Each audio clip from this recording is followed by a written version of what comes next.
Picture this. You're traveling down an old forest road at midnight. Fog curls around the dirt path, and the trees lean in like skeletal hands.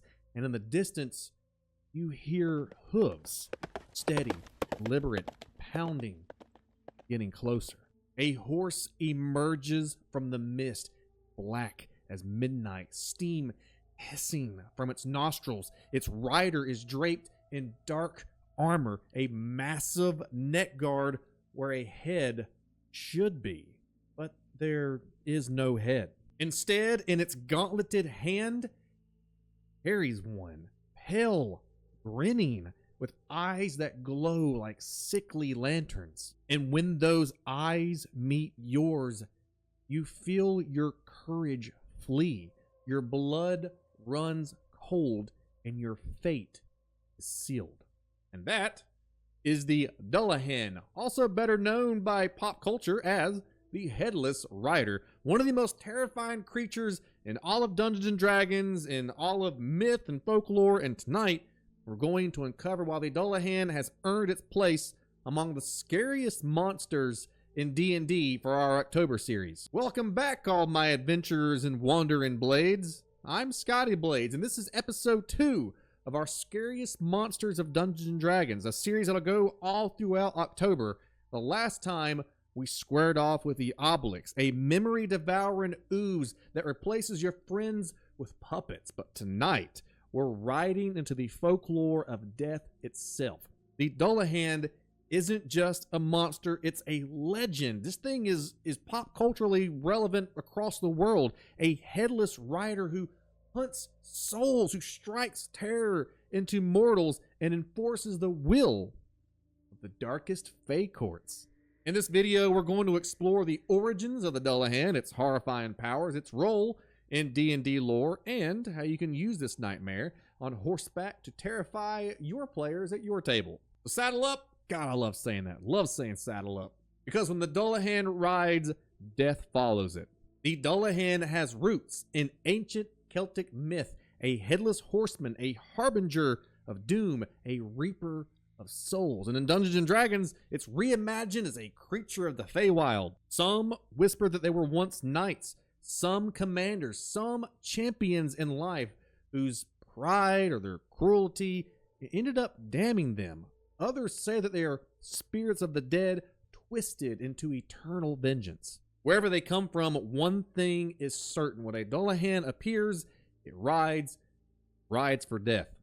Among the Fae, Dullahans are kin to like banshees or helpies or other dark spirits.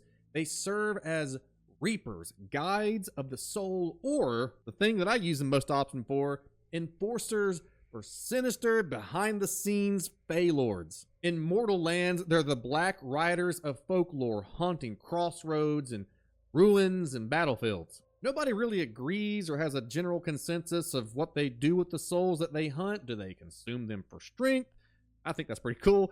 Do they grant them peace and bury them on to the afterlife, or do they drag them into eternal torment? The only truth mortals know is this: when the Dullahan calls your name, your time has come. And they don't call it from ahead, they call it inside of your soul. You can feel it. Here's what makes the Dullahan so chilling. It doesn't really stalk its prey for sport.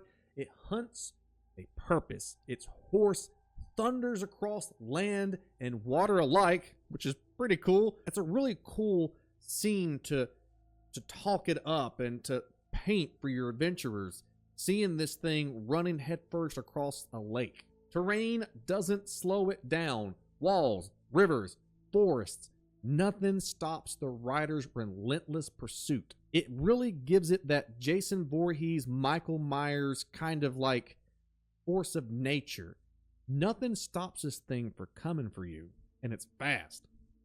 Horseback fast. We got horsepower here. It carries its own severed head, swinging it and using it like a lantern, and those burning eyes on that head, they lock onto you, and the Dullahan can unleash a baleful glare. This is a move that freezes you with terror, or it forces you to run, or it roots you in place with doom itself. It like triggers your fight, flight, or fright, except you don't get to trigger it. They do. Oops.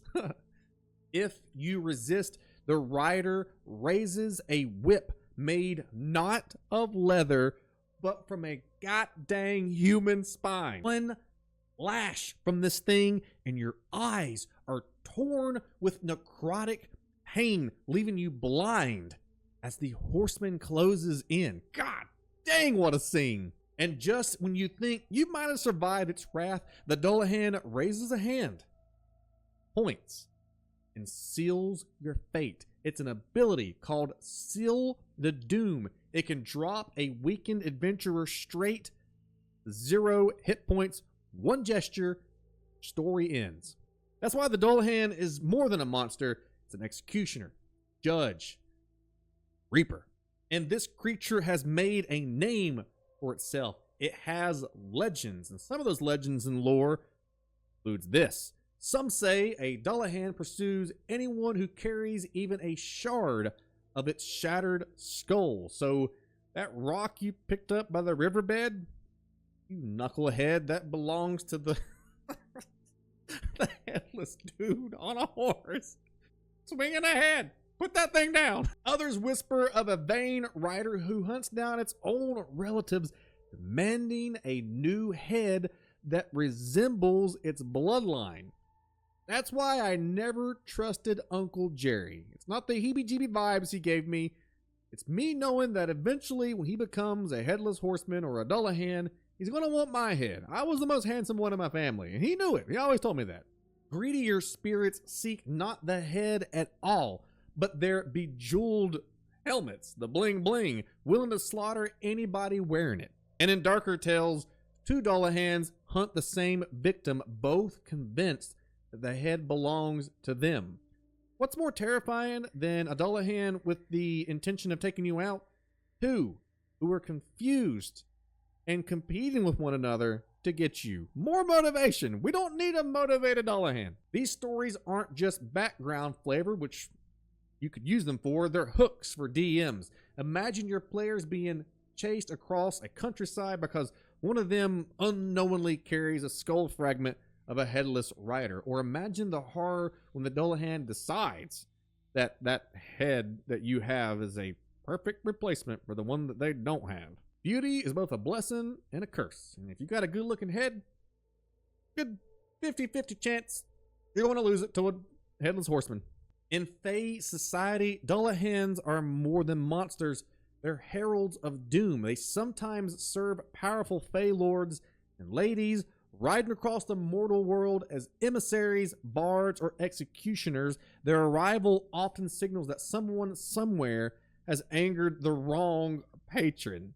But even among the Fey, Dullahans are feared. There is one law every race knows. If a Dullahan's head is stolen, nothing will stop it from reclaiming it. Entire villages will burn. Armies will fall. The thief will suffer a fate worse than a god's curse. That's why, like, even when tieflings or halflings see the Dullahan as sympathetic, no one dares cross one, because no bargain, no alliance, no kindness can protect you from a Dullahan whose head has been taken. They will get you. They will find you. They have a very particular set of skills. There's a good chance Liam Neeson's is going to end up being a Dullahan one day. I can feel it. So let's talk about facing one in a game or in your adventure, or heaven forbid, in real life sometime this Halloween. Dullahans are a challenge rating of 11. And if you're familiar with D&D rules, that's one of the tougher monsters. Think of it like adding up a group of adventurers who can get to about a level 11 fight, or this guy's like a level 11 monster kinda. It's a simple way to kind of look at it a little bit if you're not familiar. They are powerful enough to devastate a mid-level party. With an armor class of 17, nearly 180 hit points, they're resistant to weapons, immunity to necrotic, conditioned immunities to fear, to charm, to exhaustion. You're not fighting the night, folks. You're battling death incarnate. The whip that they have, which I think is probably one of my favorite aspects of this thing, it whips out, lashes out, with necrotic power, and that necrotic bolt strike can happen from 120 feet away, dealing devastating damage. Their deathly doom curse that they use allows them to track one victim across an entire plane of existence. They mark you. You're theirs. The scariest part isn't really the numbers, the storytelling, it's the inevitability. Dullahans don't rest, don't eat, don't sleep. Keep riding until their target is dead or destroyed. As a DM, that means that a Dullahan isn't just another encounter. It is a campaign-long threat, a recurring villain, if you will. It's the sound of the hooves in the distance that makes your party turn every time. That's PTSD. That is the kind of anxiety that you want to, not inflict, wrong word, that you want to ingrain in your group so that they're always looking over their shoulders, which is a really cool story mechanic, and it's a lot of fun to see your party and your adventurers, their eyes light up when you say you hear hooves or something like that, and they all kind of perk up a little bit in their seat and their eyes go a little bit wide. It's that scary movie effect that you're looking for. It's that constant feeling of being watched, being hunted, being doomed.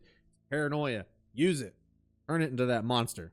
So how do you use a Dullahan in your world? How do you use it in your storytelling? I got a few ideas for you. Here's a couple. A haunted crossroads where travelers vanish. Only their bodies to be found headless at dawn. How about a battlefield where a fallen knight rises as a Dullahan, still waging his endless war, commanding skeletons and wights in twisted loyalty? Or a village cursed because one farmer tried to hide the Dullahan's stolen skull fragment. The rider returns every night, slaughtering until the skull is given back. That angle kind of gives you the poltergeist kind of a direction you can go with it, where you maybe your party or the people in town's got to figure out why this curse won't leave.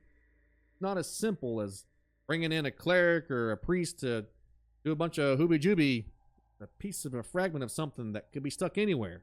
You got to find it and figure that out. The beauty of the Dullahan is its flexibility.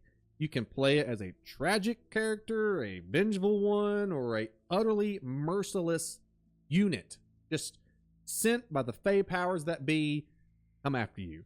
But no matter how you frame it, one thing stays the same. The headless horse rider comes. Somebody's going to die. So in closing, why does the Dullahan deserve a place in the scariest monsters in Dungeons & Dragons? Because it's more than a creature. It's a story. It is a feeling. It is a nightmare that's followed humanity for centuries, and you can make it real at your table. It's the pounding of hooves in the fog, the gleam of a severed head lifted high in that spine whip, crack, crack, and then, oh my God, that's the Dullahan. Inevitable. The Dullahan is your Michael Myers. The Dullahan is your Jason Voorhees. The Dullahan is your never-stopping force of nature who just doesn't go away. Thanks for riding along with me for the legend of the Dullahan. If you enjoyed this one, make sure to subscribe for more of my October horror series, The Scariest Monsters in D&D. We still got plenty of nightmares for you folks that we've got to face off against. I'm Scotty Blades, your dark storyteller with a little bit of heroic personality. I'll see you guys on the next haunted road. Goodbye, everybody.